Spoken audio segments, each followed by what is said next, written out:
Hello' student, মই আজি এটা ইম্পৰ্টেণ্ট টপিকৰ বিষয়ে আলোচনা কৰিম। টপিকটো হ'ল পাইৰিমিডিন কি?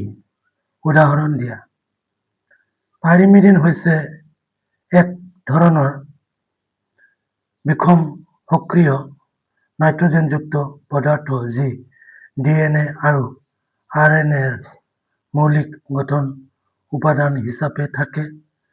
পাইৰিমিডিনৰ উদাহৰণসমূহ হ'ল নাইট্ৰজেনযুক্ত কাৰক, চাইটোচিন, থাইমিন আৰু ইউৰাচিল।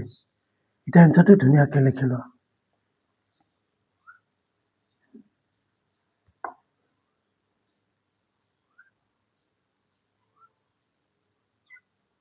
পাইৰিমিডিন কি? উদাহৰণ দিয়া।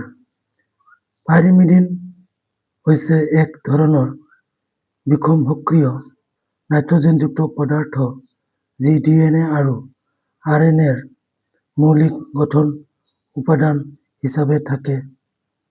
পাইৰিমিডিনৰ উদাহৰণসমূহ হ'ল নাইট্ৰজেনযুক্ত কাৰক, চাইটোচিন, থাইমিন আৰু ইউৰাচিল। এটা এনচাৰটো ধুনীয়াকৈ লিখি লোৱা।